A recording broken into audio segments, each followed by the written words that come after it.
pagkapanganak ko po sa Stop mo muna yan. tatlo kong anak nung bumalik ako, dahil nung umalis po ako, isa pa lang yung anak ko. And then nung bumalik ako, naging full housewife po ako. Nagkaroon ng tatlong anak.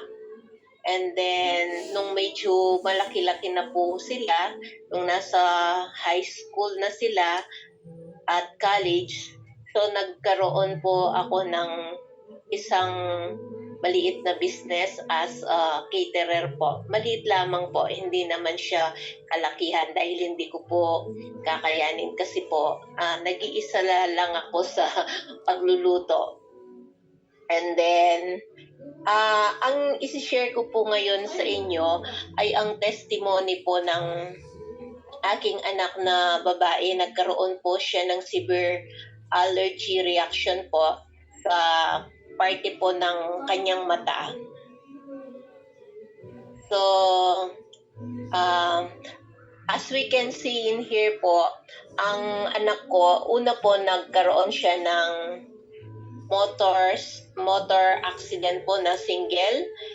Nagkaroon po siya ng multiple wounds sa part ng paa niya, sa kamay. Buti na lang po wala sa mukha na nasugatan. Pero hindi po doon nagtapos. Tumagal po yung mga sugat niya ng more than a month. Bumalik po kami sa surgeon. Dahil ang sabi po niya noon, kailangan pong tanggalin yung mga parang langit po ng sugat niya na may nana. So, hindi naman po tinanggal ng doktor yon. So, gumaling po siya sa mga antibiotics na iniinom niya. And then after that po, sumunod yung nakikita natin sa picture. Bigla po siyang nagkaroon ng allergy sa parte po ng kanyang pabilog dito sa paikot sa mga mata niya. So makikita po natin dito na halos hindi na po niya maibukas yung kanyang mga mata. So pumunta po kami sa dermatologist. So binigyan po siya ng reseta na para mag-subside po yung maga ng mata niya. And then, while taking the medicine po, dahil may steroid, natatanggal naman po yung pangangati dahil po nangati yung parte ng paikot sa mata niya. So, natatanggal po paggabi yung kati niya, pero pagising po niya sa umaga, ayan po yung itsura niya. Talagang magang-maga po yung pong mukha niya, lalong-lalo po sa parte ng mata niya. So, as a mother, lagi po natin iniisip kung ano yung maganda para sa mga anak po natin, di po ba?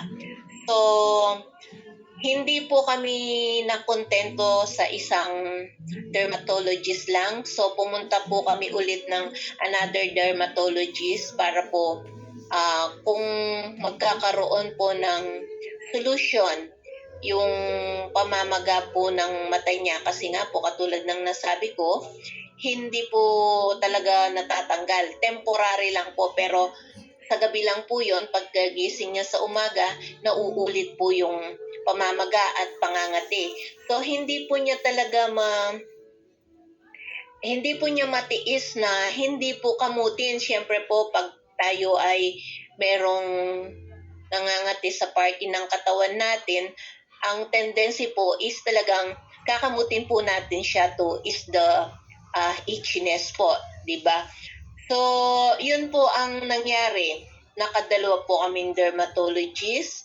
And then, sumunod po, in-advise ako na pumunta po kami sa general medicine.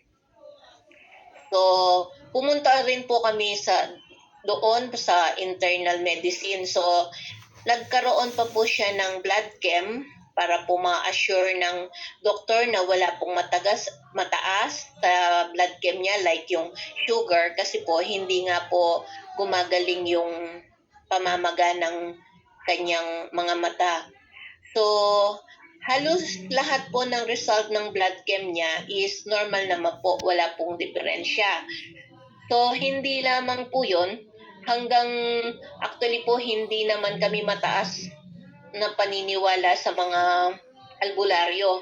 Pero dahil sa desperate na po talaga kami, na gustong-gusto po namin talagang matanggal yung pamamaga at pangangati po ng kanyang mga mata. So, pumunta po kami sa albularyo. So, ang sabi po ng albularyo is may napagkatuwaan daw po siya. Pero, yun po, gumastos din po kami ng doon kahit papano. Siyempre po pag ganyan, kahit sabihin lang na pangontra, magbibigay po sila ng pangontra.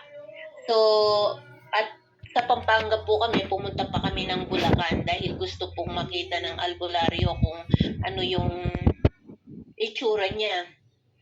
Doon sinabi na po ng mister ko kung ano yung naging sakit niya o kung ano yung nangyayari sa kanya. So, yun po hanggang sa umuwi kami.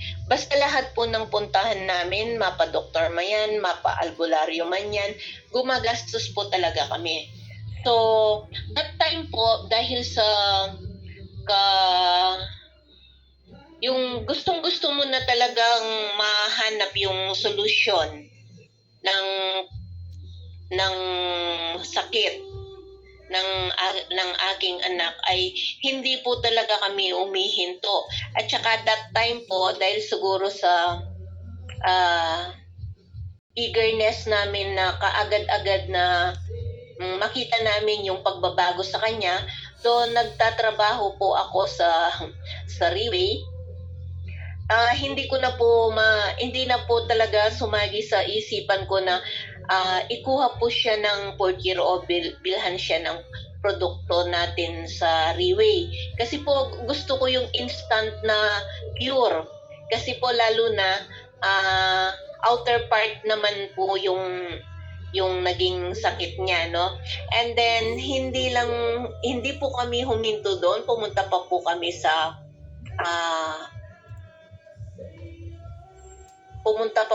specialist ng mata, global eye specialist po, no?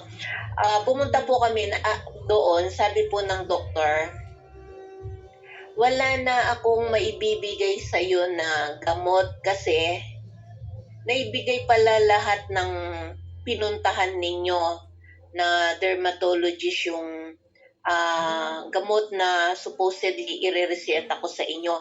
Sabi po ganun. So, from there, desperate na naman po kami kasi po, sabi ng doktor, specialist pa naman siya, na wala na siyang ibibigay. Sa totoo lang po, ang dami po naming nabiling antibiotics, ang dami po naming nabili na ibang pills na meron pong steroid. So, ang gamot po na mayroong steroid, hindi po siya advisable na i-take for a long time. Kailangan po short time lang. Kasi po hindi po siya maganda sa katawan. Then finally po, yung pinakahuli, nung wala na talaga kaming alam na puntahan, dun ko po na tamang-tama, meron pong weekly event sa office ng Mabalacat. Yung pong kapatid ni Ma'am Vivian Tribonsay, si Ma'am Vilma Vasquez po, doon po niya nabanggit sa akin na bakit hindi mo siya bigyan ng 4th year? Sabi po niyang ganun sa akin. At saka i-freak mo, abutasan mong maliit, ipahid mo mismo doon sa affected area ng mata niya.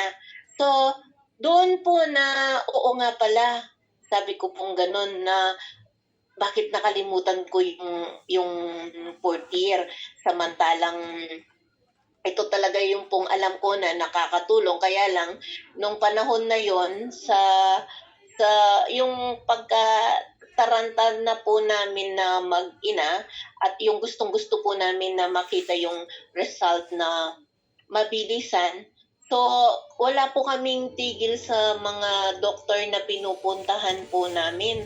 Malaki po yung yung pong nagagastos namin every time na pupunta po kami sa doktor. Pero sa totoo po talaga, ang nakatulong po ng malaki sa anak ko ay ang pag-inom po ng fourth year placenta at saka po yung pagpahid po sa area na affected.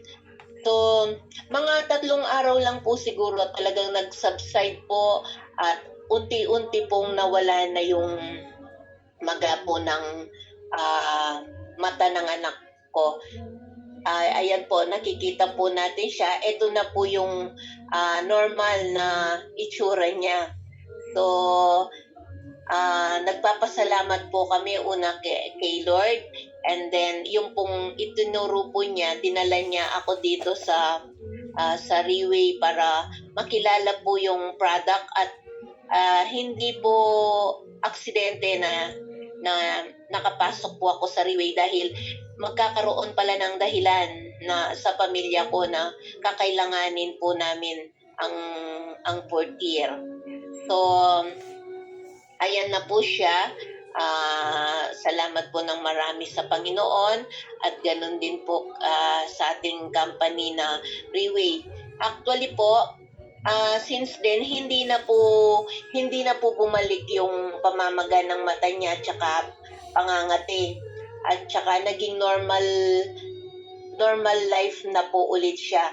Kasi po newly grad lang siya kaya nung panahon na yon nangyari po yung aksidente niya sa motor is June 24, and then mga bandang katapusan po ng July nung magkaroon po siya ng pangangati sa malapit sa mata niya. So, yun po ang nangyari. Pero sa pamilya po namin, ang mister ko po, after po na-confine po siya sa hospital noon, nung pandemic, nakagamit din po siya. At ganun din po ako. At malaking bagay po talaga ang naitulong ng Pure Tear sa pamilya po namin. Kaya patuloy lang po ako na nag-share sa mga tao na itong product po natin ay talagang makakatulong po ng malaki kahit anong sakit na darating po sa tao. So katulad po ng nai-explain po sa product presentation ni Ma'am Helen, halos lahat po ng klase ng sakit at saka kung ano po yung yung pong ingredients na inilagay sa product po natin ay talagang completely healing po, or hindi man siguro yung pero pinapahaba po. Kung hindi pa talaga yung terminal na sakit, talagang mapapahaba pa po yung buhay natin. At hindi lang po yon, ang